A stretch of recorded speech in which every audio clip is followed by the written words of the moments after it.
അയൽക്കാരനെ കൊത്താനായി പാമ്പിനെ വളർത്തിയവരാണ് പാകിസ്ഥാൻ. ഇന്ന് പാകിസ്ഥാനിലെ വിവാഹ വീട്ടിൽ ചാവേർ ആക്രമണം.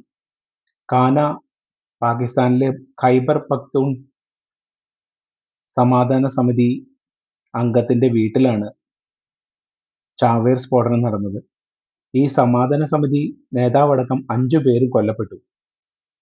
ആ വാർത്തയെക്കുറിച്ച് സംസാരിക്കുന്നതിന് മുമ്പ് 2002-ലല്ലേ പാകിസ്ഥാൻ തീവ്രവാദികളുടെ പാർലമെന്റ് ആക്രമണം, ചെങ്കോട്ട ആക്രമണം, കൂടാതെ മുക്കിന് മുക്കിന് തീവ്രവാദി ആക്രമണങ്ങളെ കൊണ്ട് പൊറുതിമുട്ടിയിട്ട് മഹാരാഷ്ട്ര ശിവസേന ചീഫായിരുന്ന ബാൽ താക്കറെ ഹിന്ദുസ്ഥാൻ ആത്മഹത്യാ സ്ക്വാഡ് എന്നൊരു തീവ്രവാദ സംഘടന ഉണ്ടാക്കണമെന്നും അവരെ അതിർത്തി കടത്തിവിട്ട് പാകിസ്ഥാനെ അസ്ഥിരപ്പെടുത്തണമെന്നും ഒക്കെ ഒരു പ്രസ്താവന നടത്തുകയുണ്ടായി.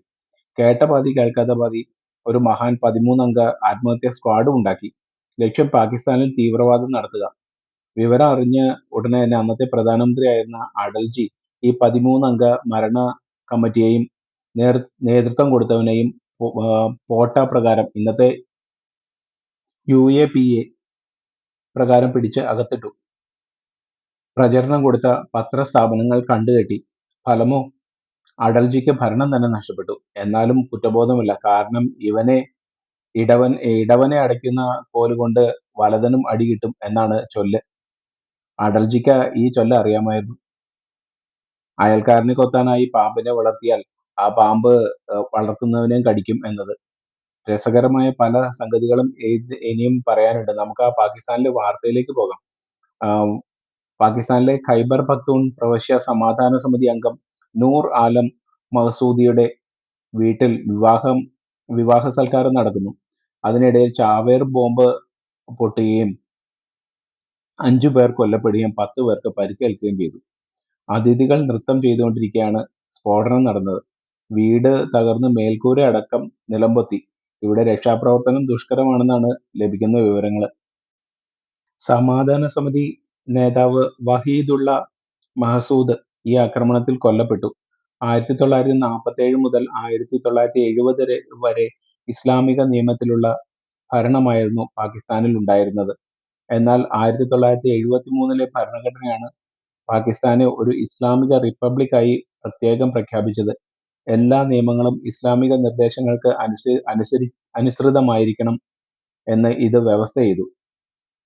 1979-ന് മുൻപ് ഇസ്ലാമിക തത്വങ്ങൾ വ്യക്തി നിയമങ്ങളെ സ്വാധീനിച്ചിരുന്നുവെങ്കിലും ക്രിമിനൽ നിയമം ഉൾപ്പെടെയുള്ള ശരീഅത്തിന്റെ സമഗ്രവും നിയമപരവുമായ പ്രയോഗങ്ങൾ ആരംഭിച്ചത് 1970-കളുടെ അവസാനത്തിലെ പരിഷ്കാരങ്ങളിലൂടെയാണ്. പാകിസ്ഥാനിലെ ശരീഅത്ത് നിയമം ആധുനിക പശ്ചാത്തലത്തിൽ ഔദ്യോഗികമായി അവതരിപ്പിക്കപ്പെടുകയും നടപ്പിലാക്കുകയും ചെയ്തത് 1979 ഫെബ്രുവരി 10-ന് പ്രസിഡന്റ് മുഹമ്മദ് സിയാ ഉൽ ഹക്കിന്റെ കീഴിൽ ഹുദൂദ് ഓർഡിനൻസുകൾ പ്രഖ്യാപിച്ചതോടെയാണ്. ഈ കാലഘട്ടം പാകിസ്ഥാന്റെ നിയമവ്യവസ്ഥയെ ഇസ്ലാമിക തത്വങ്ങളുമായി ഔദ്യോഗികമായി യോജിപ്പിച്ചു. 1980-ൽ ഫെഡറൽ ശരീഅത്ത് കോടതി സ്ഥാപിച്ചതോടെ ഇത് കൂടുതൽ ശക്തവുമായി. 1979 ഫെബ്രുവരി 10-ന് ഹുദൂദ് ഓർഡിനൻസുകൾ പ്രാബല്യത്തിൽ വന്നു. ഇതനുസരിച്ച് വ്യക്തികൾക്കും സ്വത്തിനും എതിരെയുള്ള കുറ്റകൃത്യങ്ങൾ ഇസ്ലാമിക നിയമപ്രകാരം ശിക്ഷ നൽകാൻ തുടങ്ങി. 1980 ഫെഡറൽ ശരീഅത്ത് കോടതി നിലവിലുള്ള നിയമങ്ങൾ ഖുർആനും സുന്നത്തിനും അനുസൃതമാണോ എന്ന് പരിശോധിക്കാൻ കോടതികൾക്ക് അധികാരം നൽകിക്കൊണ്ട് ഫെഡറൽ ശരീഅത്ത് കോടതി സ്ഥാപിതമായി. 1991 നവാസ് ഷെരീഫ് സർക്കാർ പാസാക്കിയ ഈ നിയമം ശരീഅത്തിനെ രാജ്യത്തിന്റെ പരമോന്നത നിയമമാക്കി മാറ്റി. എല്ലാ നിയമപരമായ വ്യാഖ്യാനങ്ങളും ഇസ്ലാമിക തത്വങ്ങൾക്ക് അനുസൃതമായിരിക്കണമെന്ന് നിർബന്ധമാക്കി.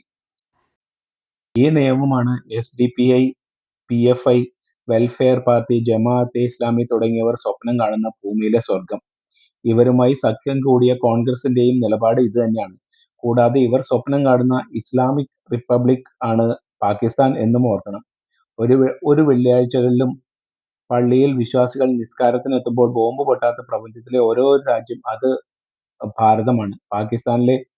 പാകിസ്ഥാനിൽ അവിടെ നിസ്കാരം എന്നോ നബിദിനം എന്നോ മുഹറം എന്നോ കല്യാണം എന്നോ ഒന്നുമില്ല. ഇത്തരം ആഘോഷങ്ങൾ എവിടെയുണ്ട് അവിടെയൊക്കെ ചാവേറുകൾ ഉണ്ടാവും, ബോംബും പൊട്ടും.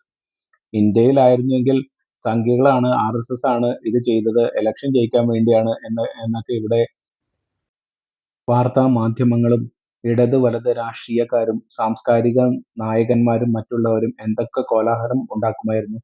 പാകിസ്ഥാനിലായതുകൊണ്ട് അവിടെ അങ്ങനെ ആരും ഒന്നുമില്ല. ഒരേ മതം, ഒരേ ഗ്രന്ഥം, ഒരേ രാജ്യം, ഒരേ ചോര തമ്മിൽ തമ്മിൽ പൊട്ടിത്തെറിച്ച് ചാകുന്നു. മീഡിയ വൺ ചാനലിന്റെ ഭാഷയിൽ പറഞ്ഞാൽ വിസ്മയം തന്നെ. ഇതൊക്കെ പാകിസ്ഥാനിലെ ആചാരങ്ങളാണ്. വെള്ളിയാഴ്ചകളിൽ പള്ളികളിൽ നടന്നിരുന്നത് ഇപ്പോൾ കല്യാണ വീടുകളിലേക്ക് മാറിയെന്ന് മാത്രം.